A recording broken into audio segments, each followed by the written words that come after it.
आकांक्षा की कहानी है। आइए जानते हैं क्या है आकांक्षा की कहानी। आकांक्षा का पति आकांक्षा से बोला, आकांक्षा मेरी टाई कहाँ है? कब से ढूंढ रहा हूँ और अभी तक मेरी ग्रीन टी नहीं लाई। लाई जी, आपकी टाई वहीं ऊपर अलमारी में रखी है और आपकी ग्रीन टी बना रही हूँ। अभी तक बना रही हो? क्या कर रही थी सुबह से? जल्दी ऊपर आकर मेरी टाई निकालो, पता नहीं कहाँ रखी है। बहू मेरी चाय कहाँ है? आज बिना चाय के अखबार पढ़नी पड़ेगी क्या?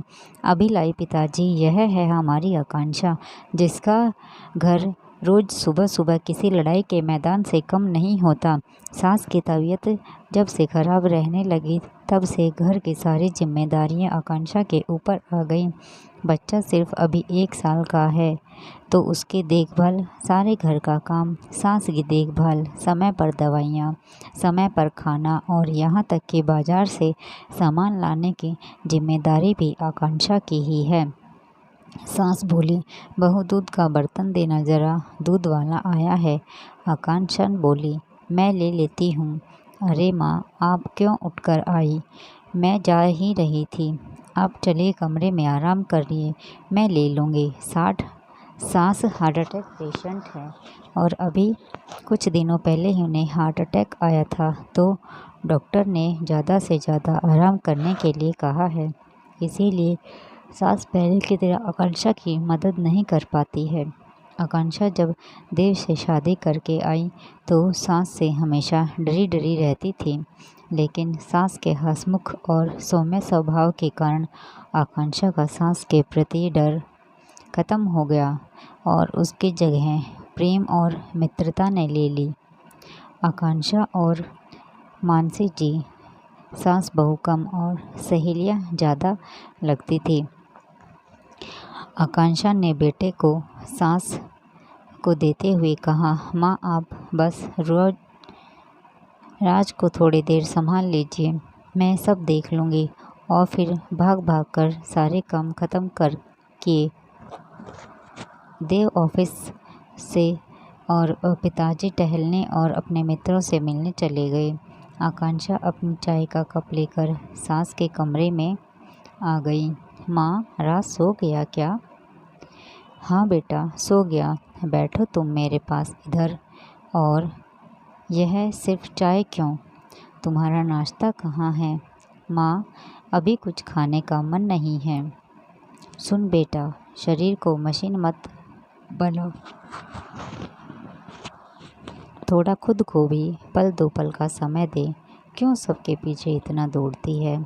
सब छोटे बच्चे थोड़े ही हैं, अपना काम खुद कर सकते हैं। माँ, आप क्यों परेशान हो रही हो? छोड़िए यह सब बातें। बताइए आज लंच में आपके लिए क्या बनाऊं? दलिया बना लो बेटा, जल्दी बन जाएगा और थोड़ा समय तुम्हें भी मिल जाएगा अपने लिए। तभी दरवाजे से अंदर आते ही ससुर बोले, आज दलिया नहीं, मटर की कचौरी और हरी धनिया की चटनी बनाना। बहू, सर्दियों के मौसम में मीठी मुलायम हरी मटर की कुछ बात ही और है, हर समय थोड़े ही मिलती है। मैं तो यह बेस्वाद दलिया नहीं खाऊंगा। कोई बात नहीं पिताजी, आज आपको बेस्वाद दलिया नहीं, मटर की कचौरी और तीखी मीठी चटनी दोनों साथ मिलेंगी। कहकर आकांक्षा रसोई में चली जाती है। आपको भी हर वक्त 56 भोग ही चाहिए। अगर दलिया खा लेंगे तो क्या हो जाएगा? कभी सोचा है बहू बेचारी कैसे सब रही है? आप और आपका बेटा तो खुद से अपना काम भी नहीं करते, वह भी आकांक्षा को ही करने पड़ते हैं। उस बच्चे को तो अपने लिए समय कब मिलता है? मेरी तबीयत खराब होने से मेरी भी जिम्मेदारी उस पर आ गई है। कब समझोगे आप लोग? सास और ससुर अपने में बातें कर रहे थे कि उन्हें अचानक किसी के गुस्से में चीखने की आवाज़ आई।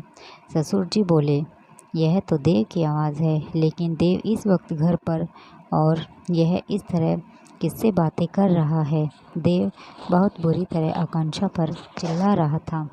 आकांक्षा बस रोए जा रही थी और बोल रही थी, मुझे नहीं पता, मैंने आपकी फाइल को हाथ भी नहीं लगाया।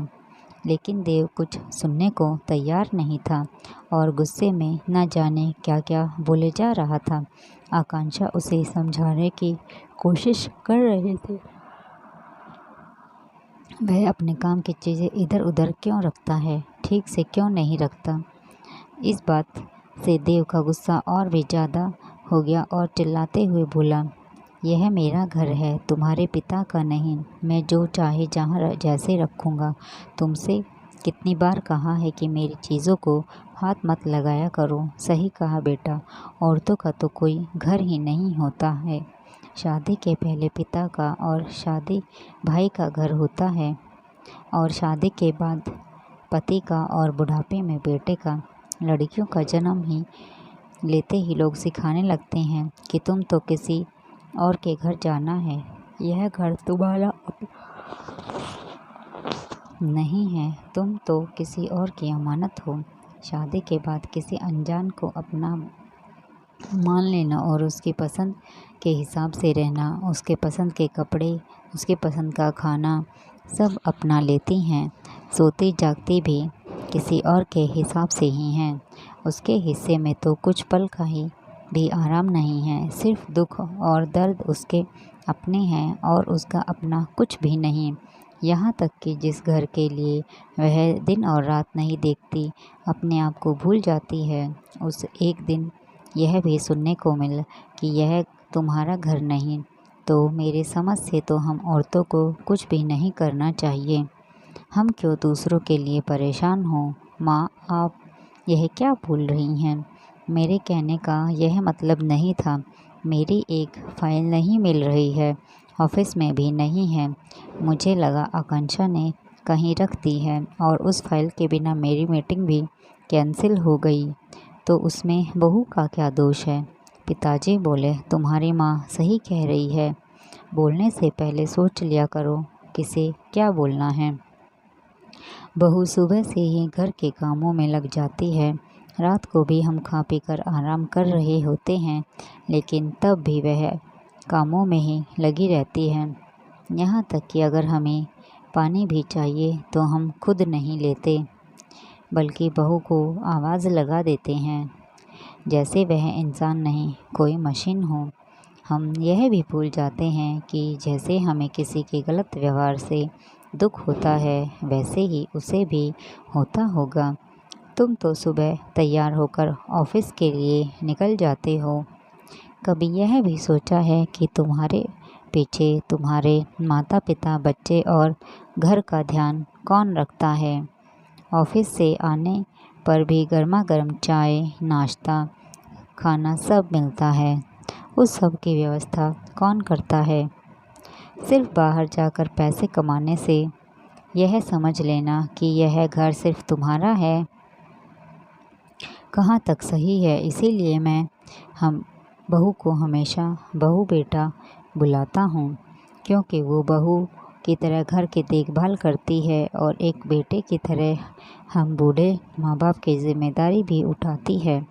तुम्हें तो अपने माता पिता का हाल तक पूछने की फुर्सत नहीं है।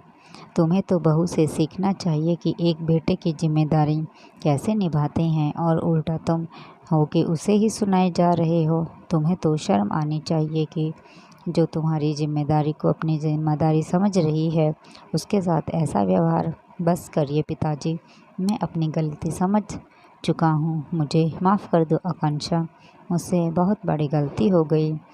आगे ऐसा कुछ नहीं होगा जिससे तुम्हें तकलीफ़ हो। अब से मैं जितनी भी हो सके तुम्हारी मदद करूँगा, और इसकी शुरुआत आज से ही होगी, बल्कि अभी से ही होगी। आप सब लोगों के लिए मैं अभी गर्मा गर्म अदरक वाली चाय बना कर लाता हूँ। आपकी क्या राय है इस कहानी के बारे में? आप हमें कमेंट बॉक्स में ज़रूर बताइए। हमेशा की तरह पूरी कहानी सुनने के लिए आप लोगों का धन्यवाद दोस्तों।